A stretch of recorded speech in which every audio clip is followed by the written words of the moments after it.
Quero chamar o professor José Niemeyer mais uma vez para a gente falar agora um pouquinho sobre essa expectativa toda que está sendo criada para o início do mandato do presidente Donald Trump. É para tanto, professor, se a gente olhar para a equipe que ele montou, para a disposição dele para esse segundo mandato, é para esperar um choque em diversos setores da administração nos Estados Unidos, provavelmente já a partir da terça, depois das festas encerradas, professor? Colombo, é um governo que tem um perfil muito de Trump, né? Você hoje, é uma brincadeira, mas você tem o Partido Democrata, o Partido Republicano e o PT, que não é o Partido dos Trabalhadores, é o Partido de Trump. Então, ele formou um governo muito com perfil e que segue a sua agenda específica, que não é uma agenda republicana pura, né? Muitos republicanos se colocaram contra Trump durante a campanha.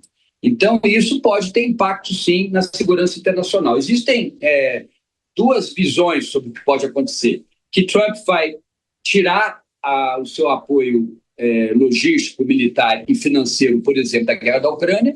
Isso vai fazer com que a guerra da Ucrânia perca um pouco a sua gravidade, né?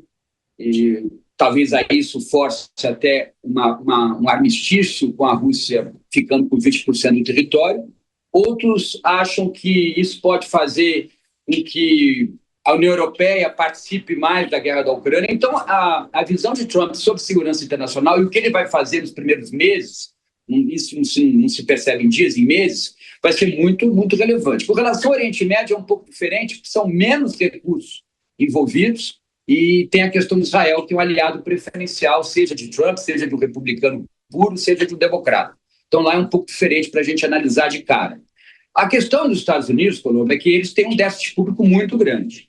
E da onde sai o couro, sai a correia, né? É um ditado popular também. Se você gasta com defesa, você deixa de gastar em outros setores da economia. E Trump precisa fazer outros setores da economia gastarem, precisa fazer um choque de oferta. Isso aí ele é muito parecido com os republicanos, que é a política dos supply-siders, que a gente viu muito no governo Reagan, que foi mencionado numa reportagem anterior, né? O ex-presidente Reagan. Então, ele precisa dar um choque de oferta. Para isso, ele precisa ativar a economia, por exemplo, de petróleo, de minerais, por isso que ele vai explorar tantos minerais, faz parte da campanha dele, né? Ele precisa retomar a economia no viés nacionalista, gerar emprego, principalmente para o setor secundário da economia, setor industrial que ficou muito fora nas últimas décadas da economia internacional, porque a China ocupou muito esse espaço. Então, o Trump não vai poder gastar muito com defesa, o gasto já é muito grande, então pode ser que ele realmente tire o pé do acelerador com relação à defesa e invista mais na economia, principalmente no setor secundário, a parte industrializada norte-americana, por exemplo, automotiva, perdeu muito espaço para a indústria chinesa e dos países do Oriente em geral. Então, vamos aguardar, mas será um governo olhando para os Estados Unidos, para o mercado interno norte-americano, para os consumidores norte-americanos. Isso é importante também para o Brasil, por exemplo, que os Estados Unidos podem, por exemplo, exportar menos produtos agrícolas para a China, que é uma competidora evidente dos Estados Unidos, e aí o Brasil pode conseguir mais espaço, por exemplo, no mercado de commodities e mesmo no mercado de exportação de petróleo e minerais. Então, vamos aguardar. Pode ser que o governo Trump ajude o Brasil em alguns pontos específicos do comércio exterior brasileiro. E, professor, falando da imigração, que é o ponto alto aí, provavelmente do discurso dele, inclusive, quais são os efeitos das políticas de imigração de Trump sobre as relações dos Estados Unidos com o México e também países ali da América Central? Como que deve ficar essa relação? Elis, na verdade, quem vai pensar e mandar na política migratória não é só o que vocês colocaram na reportagem. É um outro senhor de nome Stephen Miller, que é um radical com relação às questões migratórias. Ele é o cabeça, do ponto de vista assim, teórico mesmo, do que fazer com esses imigrantes. Na hora que os imigrantes voltarem para os países da América Central, principalmente para o México vai ter um problema. Então, tem aí uma questão também do refluxo disso, né? De como o México vai receber, como o Brasil vai receber milhares de imigrantes que podem ser deportados. A globalização da década de 1990, do século passado, ela pressupunha a livre circulação de pessoas pelo sistema internacional. Então, quando você percebe um país como os Estados Unidos, que é formador de opinião no mundo todo, a partir dos seus processos administrados pelos governos de ocasião, que esse governo e o país agora está cada vez uma postura mais radical com relação à imigração, ou à migração, o fluxo de pessoas entre os países, você pode ter um problema também de compreensão da própria globalização. Então, a contração da globalização, que é grave, né? Porque a globalização pressupunha que você tendo fluxo de pessoas, de capitais, você teria fluxos financeiros, eu teria uma riqueza melhor distribuída pelo planeta. Isso fica claro que nos Estados Unidos não é essa a agenda. A agenda é de pensar no norte-americano que vive ali naquele território chamado Estados Unidos da América. Isso vai impactar, sim, outras políticas imigratórias de outros países, por exemplo, do Brasil, que também recebe muitos imigrantes, venezuelanos, por exemplo. Então, é grave, é muito grave, porque mostra uma deficiência muito clara do processo de globalização planetária.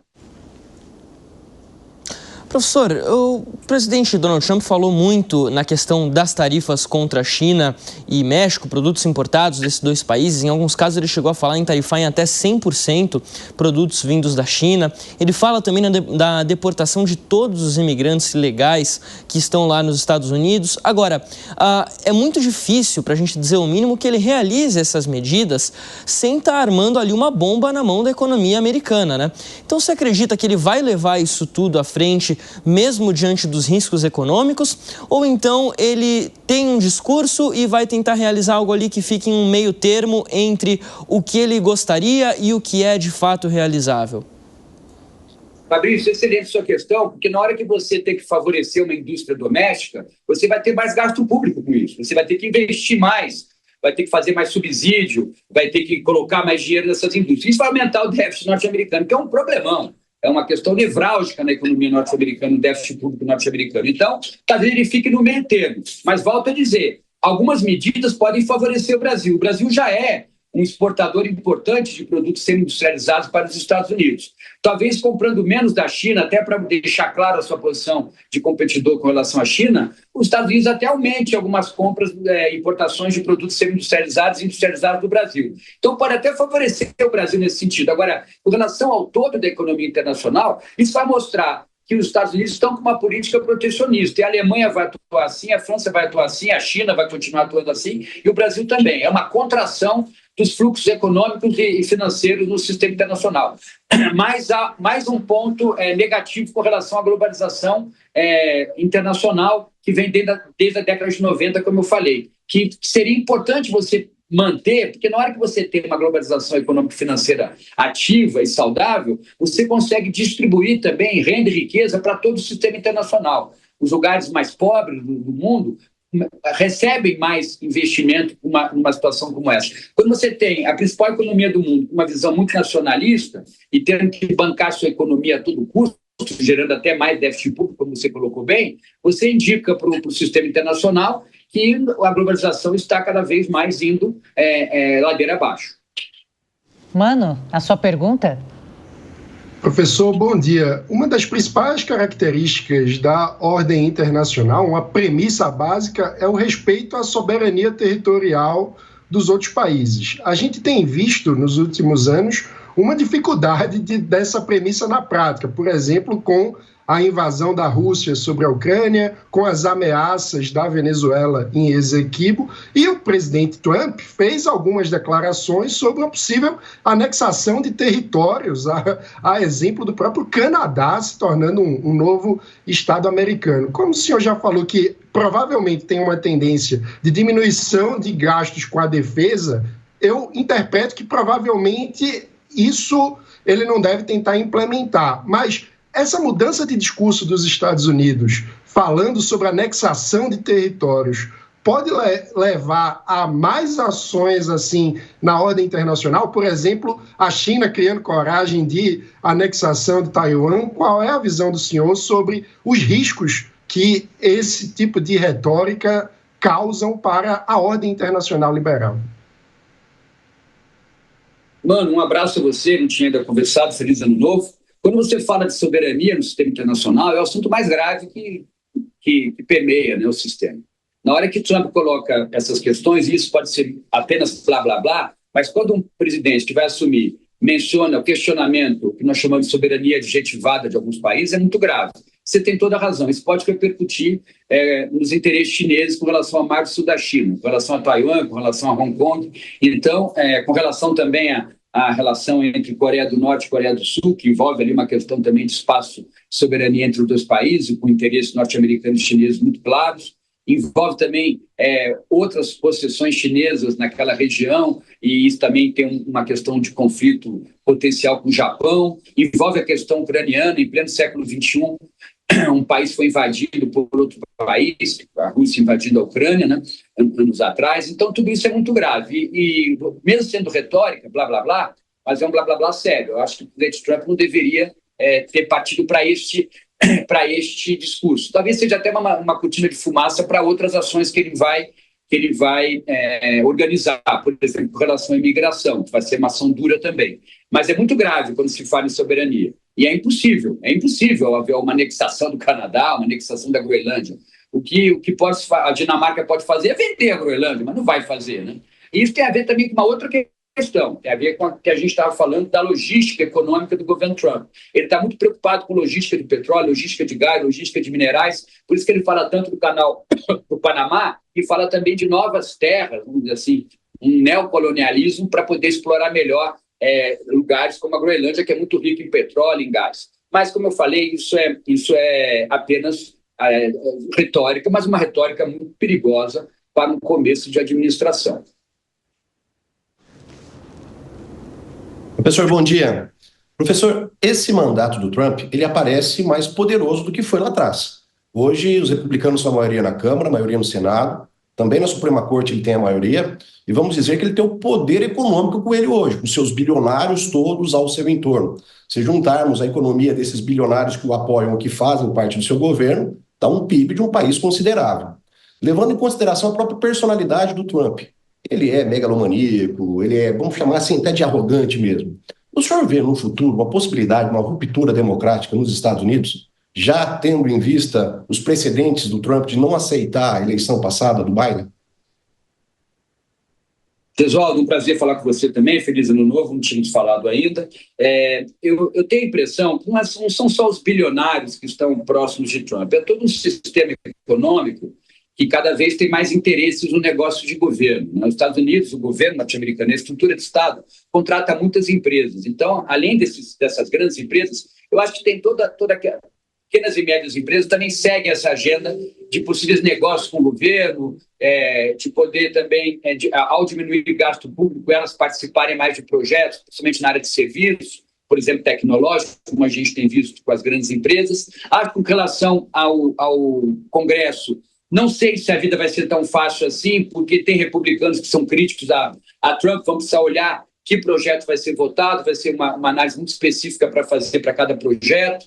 Pode ser que tenha algumas defecções dentro do Congresso, mesmo de republicanos. E também tem uma outra questão. Fukuyama, que foi um pensador do mundo pós-Guerra Fria, Francis Fukuyama, escreveu um livro, O Fim da História, ele dizia que o fim da história era isso, era o predomínio de uma ordem capitalista global e fundamentada no liberalismo e na democracia.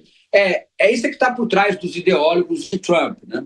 Acho que a gente até pode aceitar isso como uma das agendas possíveis no sistema internacional. Só que essa agenda ela vai confrontar definitivamente uma agenda mais centralizadora do ponto de vista do Estado e dos negócios, que é a agenda chinesa e também a agenda russa e de outros países aliados a esse país. Então, pode ser que com esse discurso muito original dos Estados Unidos da América, cuidando muito do seu quintal de uma maneira original mesmo, com um presidente muito original, possa fazer com que China e Rússia apertem também os seus parâmetros com relação ao seu projeto de poder, que aí é muito diferente do projeto norte-americano, é um projeto mais de um capitalismo em parceria com o Estado, mas ainda com o Estado com uma força central do poder, tanto em China, principalmente em China como também em Rússia. Então, acho que pode haver problemas também no que nós chamamos, Gesualdo, do campo da economia política internacional. Eu acho que pode acirrar mais os conflitos nesta possibilidade de uma nova Guerra Fria, mesmo que seja uma nova Guerra Fria mais voltada para as questões de tecnologia, para as questões de controle da informação e etc. Professor José Niemeyer, muito obrigado pela ajuda. Excelente domingo. Até a próxima, professor. Um abraço para você, Colombo, e um abraço aos comentaristas e aos assinantes da Jovem Pan.